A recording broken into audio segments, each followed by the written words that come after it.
इसका heart table के ऊपर ना यूं था सामने, तो मैंने कहा ले अभी कम हो गया शुरू, आहिस्ता आहिस्ता। अचानक मैंने थोड़ा सा हाथ रखा, मेहंदी लगा के रखना, ढोली सजा के रखना। मैंने कहा कि मुझे थोड़ी सी फीलिंग आपसे भी आ रही है। इन्होंने अपनी HOD पे नजर रखी हुई थी। मुलाकात होती है एक शादी में। जहाँ तक डांस में हराने की बात है, इन्होंने मुझे डांस में कुछ नहीं हराया। 7 साल तक फिर इनको मैं ढूंढता रहा। मैं ना मालूम थी, ना मुझे पता था कि ये मुझे ढूंढ रहे हैं। अली साहब बेताब हो रहे हैं कि मैंने स्टोरी तो पूरी सुना दे। तो मैंने अपने बहनोई से कहा, मैंने कहा यार मुझे अपने पास रख ले यार, काम करवा।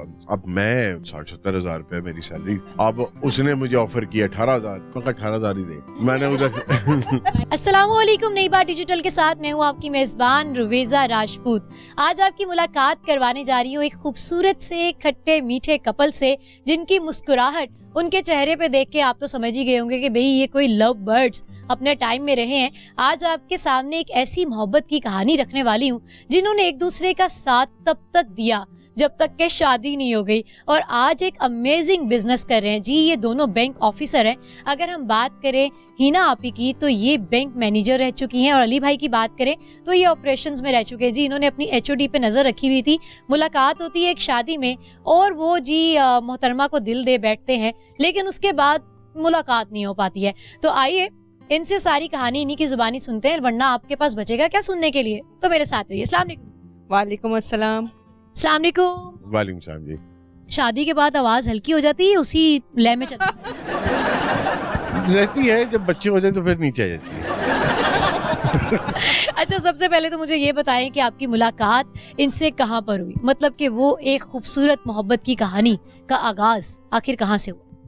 इनसे मुलाकात का जो वक्त तयन था वो मेरी बहन की शादी पे था। तो वो जब कंपटीशन डांस पार्टी का हो रहा था तो उसमें फिर इन पे नजर पड़ी, इनके साथ कंपटीशन हो रहा था हमारा। तो फिर उसके बाद ये आपने उस कंपटीशन में इनको हराया या जीते? इनको हमने रगड़ के हराया, लेकिन फिर ये सोच है। लेकिन फिर इन्होंने फिर ऑल्टरनेट तरीका, फिर इन्होंने नारेबाजी लगाने का किया था। जहाँ तक डांस में हराने की बात है, इन्होंने मुझे डांस में कुछ नहीं हराया, जीती मैं ही। बीवियां हमेशा ही जीत। देखिए वो तो शादी के बाद है ना, शादी वैसे खवातीन हमेशा जीत। शादी से पहले तो हारी हैं। चलें ठीक है जी, वो तो दिल दे के हार गई। अच्छा, अब हम इनसे आगे की स्टोरी सुनते हैं। अभी तक आप लोगों ने शादी वाला सीन तो कैच कर ही लिया, आगे जानते हैं कि उसके बाद क्या। जब शादी वगैरह से सारा हुआ तो ये लोग पहले चले गए या हम लोग पहले चले गए थे, कुछ इस तरह का सिनेरियो हुआ। तो 7 साल तक फिर इनको मैं ढूंढता रहा, 7 years। 7 years तक ढूंढते रहे? सच मैं ना मालूम थी, ना मुझे पता था कि ये मुझे ढूंढ रहे हैं। हाँ। अचानक आफ्टर 7 years हुआ ये कि मैं अपने अचानक एक दिन बहनोई के घर में वैसे ही गया, तो वहाँ पे ये बैठी हुई थी। तो वहाँ पर जब आपने देखा तो आपके दिल ने क्या कहा? मतलब वो जो मूवीज में दिखाते हैं गिटार बजती है, बस वो आपने मूवी तो देखी होगी ना शाहरुख खान की, जब वो कोई पसंद आ जाए तो बीन और बाजे और वो सारा बजना शुरू हो जाता है। ऐसा कुछ नहीं होता। It doesn't happen like that। लेकिन ये था कि आप देख के डर गए? डरा नहीं, लेकिन ये था कि मैं एक्साइटेड काफी हो गया था कि यार चलो आफ्टर 7 years मुझे नजर आई है। कौन सी ऐसी परफॉर्मेंस थी जिसके पीछे पागल हो गए? मैं ढोलक बजाती थी। ये डर के जाती थी। अच्छा, उस टाइम आपने जो गाना गाया ढोलक के साथ, वो आपने हमें 2 लाइन सुना।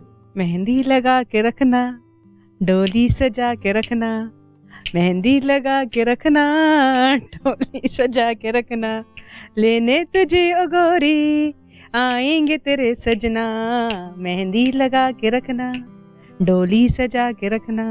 अरे वाह जी, आवाज तो खूबसूरत है, और मैं सोच रही हूँ कि ढोल के साथ ये अमेजिंग लग रही होगी। अली साहब बेताब हो रहे हैं कि मैंने स्टोरी तो पूरी सुना दे। जी जी बताएं। तो उस वक्त जब इनको देखा तो काफी एक्साइटेड हो गया था, लेकिन ये था कि देखा था आपने, उन्होंने वहीं से कंटिन्यू किया क्योंकि वो वहीं पे है। उसके बाद फिर ये था कि मैं बड़ी अच्छी नौकरी कर रहा था एक इंटरनेशनल कंपनी के साथ। तो अब मुझे ये हो रहा था कि मैं अब पता कैसे करूं कि ये काम क्या कर रही है, किधर कर रही है। आज यहाँ बिना किसी की मदद लिए अब यहाँ पे मुलाकात कैसे हुई है। अब यहाँ पे आई कैसे है, ये कहीं पे काम कर रही है, क्या कर रही है। अब मेरे जहन में अब पूरा प्लान बन रहा है, अब साजिशें बन रही हैं, मैंने करना क्या है। अब मैं एक अच्छे खासे 4-5 साल में एक इंटरनेशनल फर्म में काम कर रहा हूँ। उसके बाद अब ये मुझे सर कहना शुरू कर दे जब बातचीत, तो क्योंकि उसे पता था कि क्या रिलेशन है और क्या, तो थोड़ी देर के बाद इससे पूछना शुरू किया कि कहाँ पे काम कर रही हो, किधर है। तो इसने बताया कि मेरे बहनोई के ऑफिस में काम कर रही है और मेरी बहन के अंडर ही है ये। तो मैंने कहा या अल्लाह खैर, दिल में अब सोच रहा हूँ मैं क्या करूँ, क्या प्लानिंग लगाऊँ। अच्छा सब कुछ हो, खतरे की घंटी इसको भी पूरे लाहौर में मेरी ही बहनोई का ऑफिस मिला। मैं भी दिल में यही सोच रहा था, मैंने कहा यार मेरी बहन का ही ऑफिस मिला तुझे। दिल में सोच रहा हूँ अब करते कराते मैंने फिर डिसाइड किया, मैंने कहा चल यार let's resign and let's join. तो मैंने अपने बहनोई से कहा, मैंने कहा यार मुझे अपने पास रख ले यार, काम करवा मुझसे। तो अब मैं 60-70 हज़ार रुपये मेरी सैलरी, अब उसने मुझे ऑफर किया 18,000। अब मैंने कहा अच्छा, मैंने कहा हूँ तो मैं सिंगल ही, चल कोई गल नहीं। मैं कहा 18,000 ही दे। मैंने उधर कुर्बानियाँ इधर से रिजाइन मारा। तो नेक्स्ट डे मैं ज्वाइन इन हुआ, 9 बजे इसके दफ्तर में पहुंचा। वहां पे देखा तो कोऑर्डिनेटर की सीट पे ये बीबी जान बैठी है। तो मैंने कहा ले अभी कम हो गया। अब 3 महीने तक आपने पहले ये बताना है, हम यहीं से कंटिन्यू करेंगे आपके साथ। आपने इनको वहां दोबारा देखा, क्या रिएक्शन? हाँ, फिर मैं समझना शुरू हो गई कि ये क्यों इधर आए हैं मेरे पास, कि वहाँ भी मुलाकात की इन्होंने किसी बहाने से, यहाँ ऑफिस में भी मेरे पास आए। तो मैं फिर भी इग्नोर करती रही। मैं कहा चलो शुरुआत खुद ही करेंगे तो पता चलेगा है क्या बात। अच्छा अब हुआ ये कि लकीली ऐसा ऐसा टाइम जब गुजरता गया, तो जो मेन जो मैनेजर था ना जो हमारा कुरैशी साहब, तो कुरैशी साहब ने हमारी टीम बना दी। हम लोग 5 लड़के इकट्ठे हो गए और ये हो गए। अब हमने जिधर जाना है इकट्ठे जाना है, जो काम करना है इकट्ठे करना है। अब मैं दिल में खुश हो रहा हूँ कि या अल्लाह ये तो तुम्हारी तरफ से ही हुआ है, मैंने तो कुछ नहीं किया। अच्छा अब आहिस्ता आहिस्ता जो था, जो भी काम होना, इसका भी थोड़ा सा बैंड ओवर मेरी तरफ हुआ, मेरा भी था। 2 महीने के अंदर अंदर इजहार हो चुका था। वो कैसे, किसने शुरुआत की, आपने या इन्होंने? मैंने की। वो तो मुझे वैसे यकीन था कि इन्होंने किया, वो आपसे नहीं सुनना, वो आप इनसे सुनेंगे कि क्या मोमेंट था, कौन सा दिन था, कौन सी डेट थी और क्या हुआ था। बस फिर आप लोग पक्के वाले नहीं हैं। अच्छा वो लोग कौन होते हैं, वो कहाँ पाए जाते हैं जिन्हें डेट भी याद? काम का टाइम जरूर था, ये कि जो ऑफिस से घर जाने ना, मैं कहती हूँ ये जो खवातीन होती हैं ज्यादा सिंसियर होती हैं। 4:30 बजे के करीब के घर जाने। आहिस्ता आहिस्ता व्यूअर्स ये डेट भी बताएंगे, मान लें आप। अच्छा आप बताइए मुझे। गर्मियों हाँ, फुल टाइम फुल, उस वक्त गर्मी थी तो अब बैठे हुए तो ऑफिस में सब जा रहे थे घर, तो मैं भी बैठी हुई थी, ये हिल नहीं रहे। अब मैं कहूँ चले जाओ घर, सब चले गए हैं, नहीं अभी मैं जाता हूँ तो मैं साथ लेकर जाऊंगा। मैंने कहा अच्छा चलो, फिर बैठ जाती। मैं अपना काम फिर शुरू कर दिया। जो नहीं काम करने वाले थे वो भी कंप्यूटर पे बैठ के काम कर रही हूँ। मैं कहा नहीं, इनको किसी तरह ये टिस्से मिस हो जाए, नहीं हुए। फिर एट लास्ट फिर इन्होंने क्या कहा? अरे मोहब्बत की। कैसे? अब मैं बताता हूँ वो चीज आपको नहीं बताएगी, वो मैं बताता हूँ। हम लोग उस दिन आए थे फील्ड से और हम लोग गए थे बड़ी दूर, हम लोग गए थे वो रायबंद वाली साइड पे।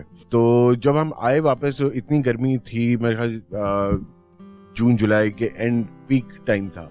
थोड़ी देर के बाद ना इसको सर दर्द होनी शुरू हो गई, शदीद सर दर्द हुई इसको। तो अब मुझे आपकी वजह से? अब मुझे ये था कि शायद इसको हीट स्ट्रोक ना हो गया हो या कुछ। तो मैंने फिर इसको बाथरूम कहा कि जाओ और जाके ना ठंडे पानी से अपना सर वगैरह जो है गीला करो ताकि तुम्हें ज़रा सुकून आए। तो इसने किया सारा कुछ करके, जब आई वापस तो फिर मैंने इसको पैनाडोल वगैरह खिलाई। पैनाडोल थी मेरे पास, मैंने दी इसको। तो पैनाडोल वगैरह खाने के बाद ये थोड़ा रिलैक्स हुई। फिर एक चाय का कप आया, मेरे लिए भी आया, इसके लिए भी आया। फिर हमने चाय पी, वो शम्स चाय लेके आया था जो। तो उसके बाद चाय पीने के बाद ये थोड़ी रिलैक्स हुई। तो जब ये रिलैक्स हुई तो इसका हार्ट टेबल के ऊपर ना इस तरह यूं था सामने। तो अचानक मैंने थोड़ा सा हाथ रखा। हाथ पे हाथ रखा। ये वाकई इन्होंने हमें नहीं बताना। हाँ, हाथ पे हाथ रखा। तो फिर वहां से थोड़ा सा हुआ, मैंने कहा कि मुझे थोड़ी सी फीलिंग आपसे भी आ रही है और अब मेरे से तो आपको आ ही रही होगी। तो जबरदस्ती का प्रपोजल। ये जबरदस्ती का प्रपोजल था, क्योंकि ये होना नहीं था अगर मैं अटेम्प्ट ना करता। तो मैंने कहा चलो अटेम्प्ट, एक लास्ट अटेम्प्ट करते हैं, अगर नहीं होगी तो क्या होगा, चलो कोई बात नहीं। लेकिन अटेम्प्ट करना मेरे लिए कभी जिंदगी में ये ना कह सकूं मैंने अटेम्प्ट नहीं किया था, मैंने कोशिश नहीं की थी। तो मैंने एक अटेम्प्ट मारी, उसके अंदर थोड़ा सा इसकी तरफ से रिएक्शन था, लेकिन वो सिर्फ फैमिली के कंसर्न की वजह से कि हमारी दोनों पोल्स अपार्ट हैं फैमिलीज के, तो ये हो नहीं सकेगा फैमिलीज की तरफ से, ये हिचकिचाहट। मतलब कि इन्होंने एक तरह का आपको हाँ कर दिया? हाँ कर दिया था, बट फैमिली की तरफ से थोड़ी। कैसे कैसे क्या बोला इन्होंने? कि फैमिली की तरफ से इशू है, वरना मुझे इशू नहीं है। तो उस वक्त आपके अंदर कितने लड्डू फूटे? लड्डू तो नहीं, मेरे ख्याल से पाकिस्तान में जितने लड्डू थे सारे फूट फाड़ गए थे।